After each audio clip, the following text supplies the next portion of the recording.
Hi, everybody. Welcome to this episode of Said Differently, your show where we discuss all things B2B, go-to-market storytelling, messaging, strategy, and tactics. Sponsored by Troupe. I'm your host, Jennifer Sikora. We have with us a guest today who I've known for longer than I care to admit, Deirdre Mahon. She is with Superset, which is another startup studio. So Troupe also came out of a startup studio. So Deirdre and I have a lot in common. We used to work together way back in the day at Golden Gate, which got acquired by Oracle, but we've both been at startup companies, mid-sized companies, bigger companies, but we're both in early stage world right now. And that's the focus of today's show, which is early stage messaging. So Deirdre, can you tell a little bit more about your role at Superset? Yeah. Thank you for having me, Jennifer, as your guest. I'm excited to get stuck into some interesting conversation. Hopefully, we can do it differently. Yeah. So, uh, all right. So, Superset, we're based in downtown San Francisco, classically called a venture studio. We like to say we're company builders. We form new companies from scratch. Yeah. Often we're looking to attract future founders, and they could be product engineering people, or they could be just business entrepreneurs. Yeah. As long as you have a great idea, some domain expertise, the passion and grit to actually start a company, then we're all ears. Inside the company, we have 12 in our portfolio at varying stages. And then my role is when they're early stage, I usually get stuck in there with all things go to market, which Sure. messaging is a part of. And then I do a variety of other things, not only for the Superset brand, but I run like monthly learnings for the whole portfolio. So everybody on the go-to-market team, including founders, by the way, Great. can join those learnings. So there's lots of fun things and it's always changing, never boring. And yeah. It sounds so much fun, Deirdre, and you're such a great fit for them, and they're lucky to have you. One of you and I had a prep call for this, and we were chatting up what it's like to, really think through messaging at the Mhm. earliest stages of a company's life, and every company from day one. They have a story that they're telling to the market, right? Like you don't wait, like that's happening out of the gate. And, Yep. but there were some differences and some similarities to messaging at established companies and early. There's some, principles and fundamentals that are true regardless of what stage of your life cycle you're at. Like, so for example, some of the fundamentals are the same. You should be thinking about buyer focused messaging and thinking about, the way you structure your story, talking about problems you solve. But that doesn't always happen, right? And at earlier stage companies, it's harder for them to measure the effectiveness of their messaging. They don't have as many at bats. They haven't Mhm. been around long enough, right? So their sample size is smaller. What difference do you see between early and later stage in terms of what's top of mind for messaging? Yeah. You're completely right. You do have to think about the building blocks and the sort of fundamentals of how to reach your audience. So knowing exactly who you're going after and why. So often when you're young, or I'm talking about pre-seed, right? You're really just sort of in launch process. So you want to have like a very strong opinion and a point of view of what you're True. doing. So hopefully you're starting with some vision of the future. I was actually chatting with some creative team members that I worked with. They're based in New York, and they said create a one of the things that really struck me and it was interesting, like to create a world, a new world, and then go live in it Ooh, and invite others in. And I just okay. thought it was a beautiful way of sort of saying, instead of like pushing your vision on everybody else and getting frustrated because they're not paying attention to you. So you Yeah. want to create a world that's relevant to the target audience. Make sure that you're speaking in the language that is familiar and that will they will understand. I think one of the challenges for early founders out the gate is that, they're pushing their product too soon. They're speaking in jargony terms or trying to come up with like what's the new market segment. Like all of that is doesn't matter. Yeah, definitely. We're going to talk about the new market segment piece next. Yeah, But yeah, you're absolutely right. Like founders out of the gate, and you and I have worked with a lot of different ones. They're not all created equal, right? They're not all the same. They don't operate with the same styles. There's some that are more marketing oriented and those who are not. But the founders generally really are very wedded to the story that they think they should be telling. And they're obviously very wedded and in love with the product that they built, right? That's sure. their baby. You don't want anyone to Yep. think their baby's ugly. So how do you shift a founder who is really married to this way they have been telling the story and that maybe that's very technology focused and feature function focused. What do you do with these founders, Deirdre, at Superset? How do you approach coaching them and what advice do you give them? Yeah, great question. So it'd probably be easier if I explain it in the context of one of the young companies that I Do am it. working. Love real Yeah. examples. Yeah. Yeah.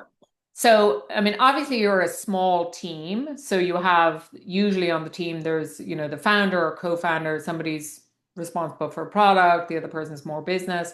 Then you might have some BD sales people on the team and myself. And we literally have daily stand-ups. It's half an hour. hmm You've already got a minimal viable product. You've built a website, you've got some basic messaging. What you're now doing is validating. Yeah. So every conversation with a future customer is a validation point. And the learnings happen because you're on this daily stand up together. So you got the marketing lens, the BD lens, the founder lens, all together, all learning all at the I same time. really love that cadence. Yeah. So it's like, engineers do daily stand-ups. It's just normal practice usually for engineering teams. I'm not sure in the AI world if they do that, but yeah, at least they used to. But I love that the founder's right there learning alongside you and asking the other people in the room and openly sharing what they heard on calls. Yeah. And I've seen in a matter of a few, like literally 2 weeks, with say 40 calls under their belt, I've seen that they've adjusted their messaging. They not only narrowed the focus of what they're saying, Yes. but they adjusted according to the type of people they're speaking to, their pain points, and speaking less and listening more. Like we all talk about this, it's best practice, but when you actually put it into practice, you learn so much because you're getting the buyer to open up. What you described, and I'm going to actually switch the sequence of the conversation that we had planned because what you described works really well with something that we had on the list to discuss. Having that week or daily cadence, I think helps prevent what I have experienced to be very mercurial or knee-jerk decision making around what I call either the most recent great sales conversation or the most recent bad sales conversation. Because what can happen, I think, in my experience, is that that will be very strongly felt. And maybe you have somebody having a very big reaction to that, positive or negative, and that can suddenly convince, oh, we need a change. But that's Yeah, one data point, right? So correct. you're looking for patterns. So if you're having that sort of daily cadence and now you're looking for, well, was that a one-off? Was there Yeah. something unique or different about that maybe we need to adjust messaging for that type of ICP or that type of persona, but we don't need to like redo the whole thing? Yeah. Yeah, the learnings that we're taking away from this is so everybody gets to see and hear the calls if you want to take that time, or AI will summarize it for you. Right. But the learnings is like the the segment that that customer is in, their pain point, their persona, their degree of decision making. So it's not just, oh, what worked, what didn't, but really putting it into the context of, did this land? And in this particular company's case, they're fairly early, like it's really innovative. Sure. Everything we do here is AI native. It's quite innovative. So we're definitely looking for, is the market too early, right? this is the thing about early stage, right? Yeah. So it doesn't mean that the vision is landing. We're getting lots of head nods on vision. The next step now is conversion. So are Totally. they ready yet? Right. So these are not wasted calls because you're educating people. Right. But it's all about like really trying to listen and find out what is that insertion point and that sweet spot or catalyst that they're doing at their organization where now the timing is perfect. So you're Great. constantly looking for that. Oh, I'm now seeing a pattern. Let's try and go find that pattern again. So Yeah. in their example, it's like, I'll just give you an example, which is if a company is rolling out new pricing, interesting, they need some help, right? Or if they're rolling out a brand new product or capability feature set, Mhm. insertion point. So this is way more nuanced than like firmographic, demographic, persona, type. This is much more what's going on in their world that would trigger us to be perfect fit at that time. Yeah, yeah, great.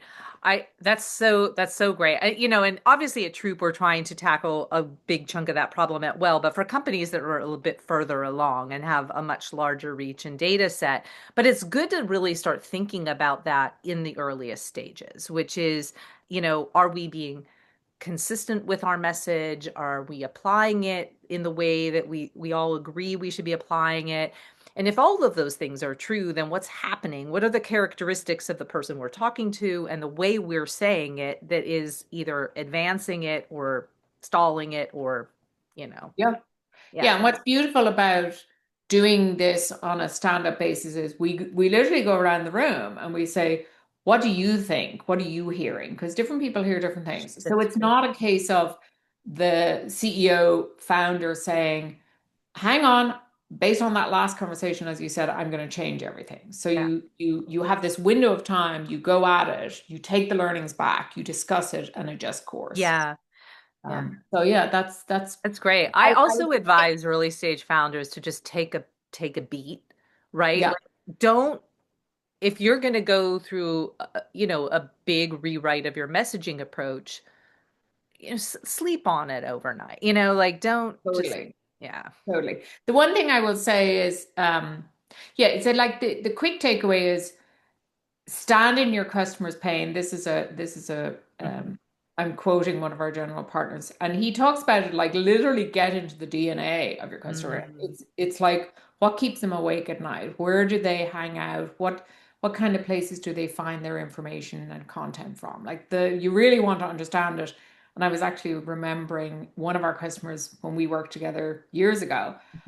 I found out that he liked Guinness, and I literally shipped him a little Guinness labeled fridge to sit under his desk, Oh, right? So, like, that's the kind of stuff that you really want to pick up on when you're yeah, trying to get super close to the customer. it's true. That's kind of a cute little example, but yeah, that's the kind of learnings that you're taking as opposed to constantly talking at people. Right. So, Let's come back to something you mentioned, but kind of at the top of our conversation, which kind of relates to category creation, right? Not everybody has to create a brand new segment and give it a label. There is an allure to that, and but there's also a harsh reality to it. And I know you have a lot of things to say about that, as do I, on the topic of category creation. I've certainly met my share of founders or early stage executive teams who are like, let's create, I think this is a new category, or we're defining a new category. Um, that's a tricky bit, right? And it's not always necessary. I'll share a quick example from my background in advising a startup company without naming names. They fought like crazy against an existing established category that they did not want to be put into that category. Almost every sales conversation, the prospect was saying, "Oh, so you're kind of like this." And they contextualize it to a category that they were familiar with. "Oh, no, no, we're not like that. We're this." mhm. This went on for quite a while. And it was a big friction point. And I think it took them a bit too long to recognize that actually what should have happened in that case was, okay, you are familiar with this. Let us tell you how we're similar, but also how we're different. Um, and what we bring to that that you don't currently have. Whereas in that case, you're actually aligning with a familiar category rather than trying to recreate a new, like do world building, right? Yep. What's been your experience on category building? I think it's all timing. So the because startups are doing something different and innovative, they want to make a mark for themselves and they want to do something really meaningful, right? So it's like, oh, there has to be a new category. Maybe it's kind of sort of like that over there, but we're going to rename it. And I've been in those rooms where it's like, let's come up with a three-letter word for The the category. three-word Yeah, yeah, phrase, or the three words. magic three Yeah, words. yeah. Which is such a waste of time in the early stages, right? Unless you have signals that there is a product market fit here, Right. then don't go off creating categories out the gate. It's not for the faint of heart. It takes a long time.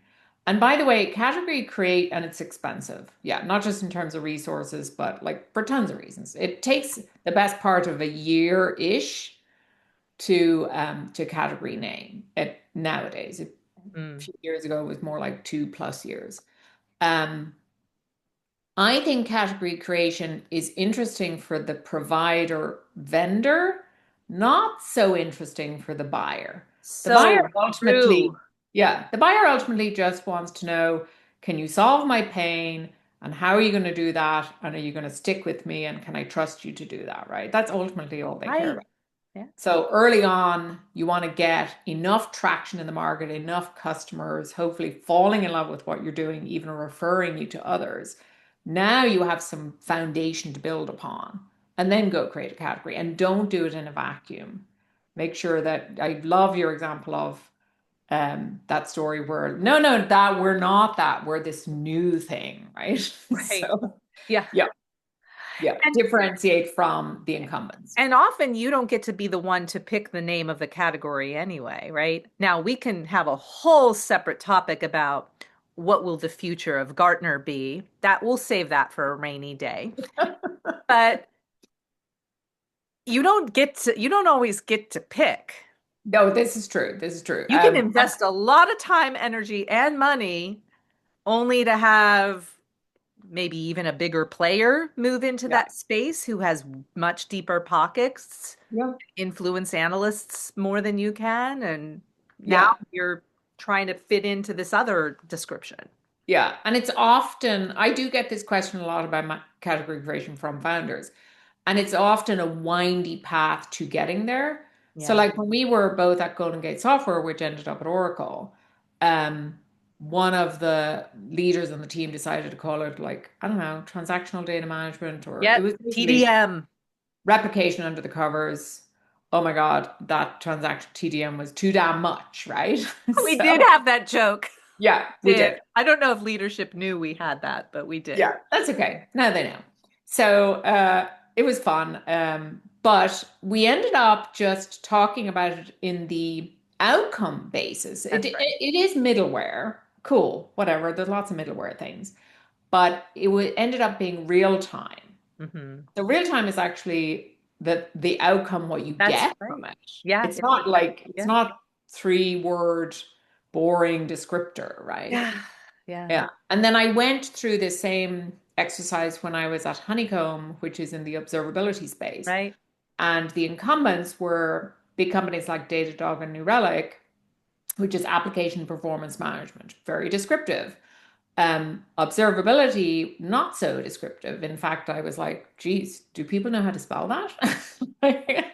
It's long, it's a long word, right?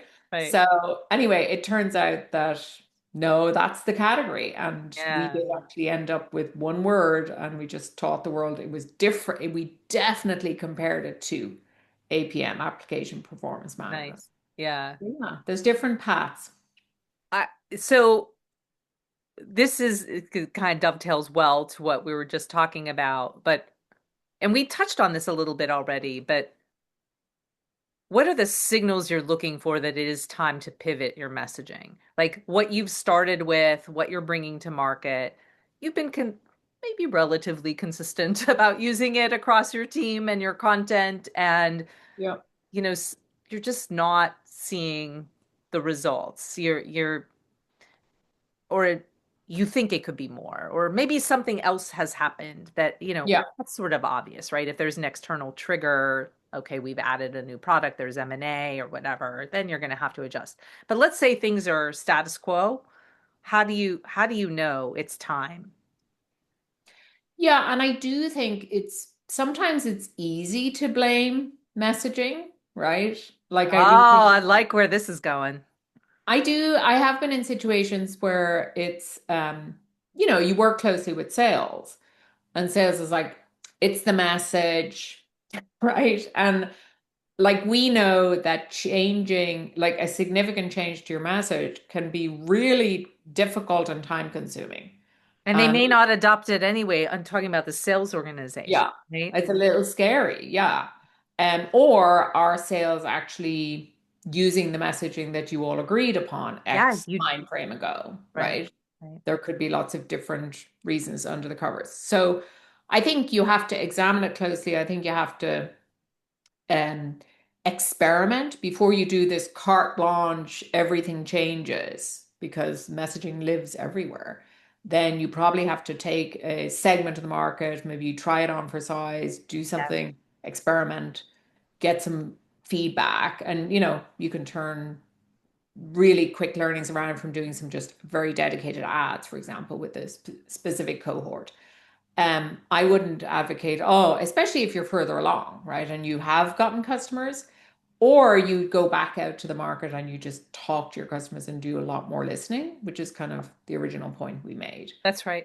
Yeah. And hopefully you got some gong calls that you can all listen and learn from. Right.